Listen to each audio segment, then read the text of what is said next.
maka barulah situ aku akan paham, kata Abuya. Itulah karamah Tuan Guru Muhammad Syarwani Abdan.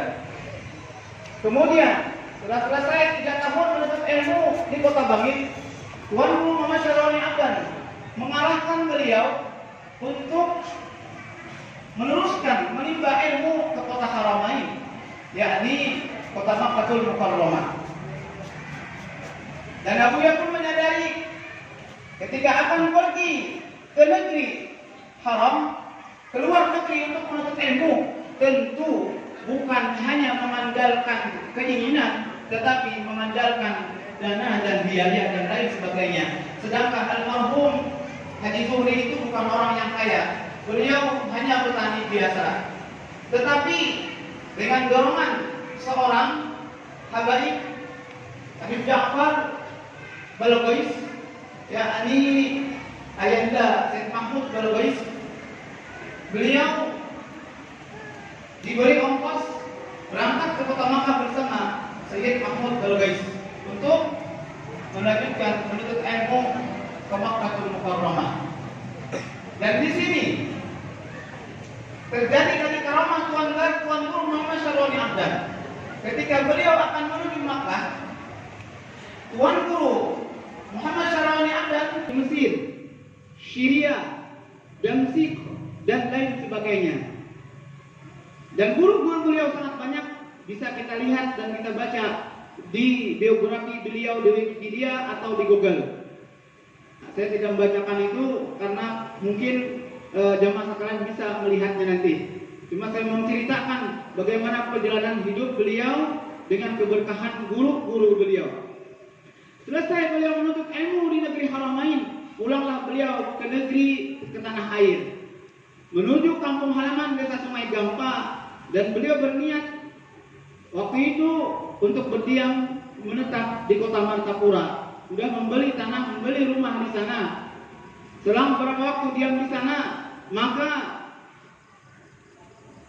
turunlah perintah kepada beliau agar beliau meninggalkan Kota Martapura dan menetap di Kota Kaltim, Kota Balikpapan, atas perintah Tuan Guru Muhammad Syarwani Abdan agar beliau meninggalkan Martapura, karena kata Tuan Guru sudah banyak para alim ulama yang ada di Martapura. Di Kaltim itu belum ada. Maka pada tahun 75 itu beliau sudah menuju pernah ke Kaltim. Dan ketika tahun 80-an beliau menetap di Balikpapan. Tepatnya pertama beliau datang itu di Pasar Baru.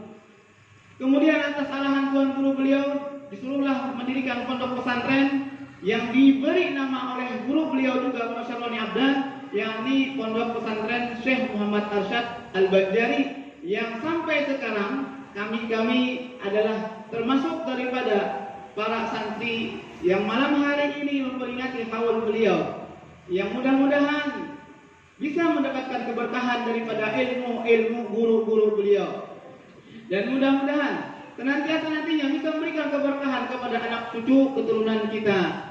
Dan mudah-mudahan Allah Subhanahu wa taala meluaskan, memberikan rahmah kepada kubur beliau, walaupun beliau selama menjadi pendidik kami para santri semua punya kenangan sendiri-sendiri dengan beliau.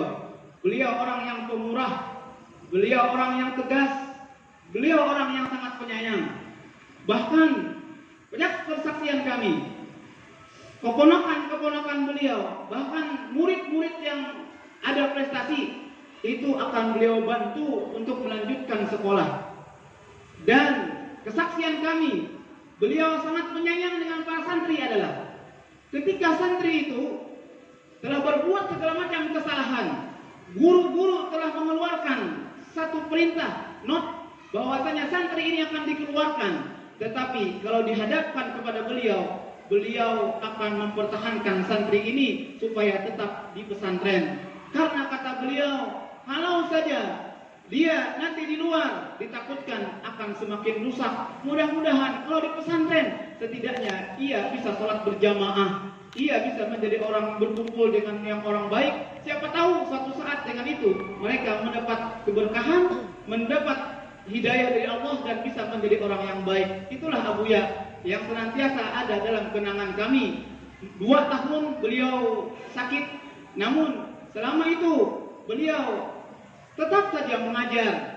Sampai suatu saat beliau tidak mampu lagi mengajar, dan dalam kesaksian kami, beliau bukan hanya orang yang alim dalam ilmu, namun beliau adalah orang yang kuat dalam amaliyah. Setiap jam 2 malam beliau akan bangun, dan santri-santri yang senior mungkin pernah merasakan bahwasanya kami itu setiap jam 2 akan dibangunkan oleh beliau ketika tidur di masjid, dan beliau mengimami sendiri setiap malam sholat malam. Itu adalah kenangan terindah bagi kami yang santri-santri yang dulu. Tetapi ketika beliau sakit, beliau tidak bisa lagi ke masjid. Namun sholat malam itu terus beliau kerjakan sampai beliau sakit keras. Itu beliau akan tetap bangun. Walaupun ada undangan jam 2 malam pulang ke rumah, beliau sempatkan tidur sebentar, maka beliau nanti akan membuka lagi kitab sampai subuh berjamaah atau subuh di rumah. Setelah selesai sholat subuh, beliau akan mengajari kami. Mengajar sampai jam 7, jam 8. Jam 7, jam 8 beliau akan menerima tamu. Setelah menerima tamu jam 10, jam setengah 11 baru istirahat. Istirahat nanti sebentar, habis asar beliau bangun, kembali menerima tamu sampai maghrib. Itulah keseharian beliau dalam kesaksian kami, sampai suatu saat beliau sakit keras dan tidak bisa lagi mengajar. Namun senantiasa beliau memberi nasihat kepada kami yang datang, dan Allah Subhanahu wa taala mengambil beliau tepat di bulan Rajab, sebagaimana guru-guru beliau, Tuan Guru Muhammad Zaini bin Abdul Ghani, berselang 2 minggu setelah haul Tuan Guru, beliau pun dipanggil oleh Allah Subhanahu wa taala menghadap kepada Allah Subhanahu wa taala dengan membawa segala macam kebahagiaan karena telah berhasil membimbing kami, mengarahkan kami kepada jalan-jalan yang diridhai Allah Subhanahu wa taala.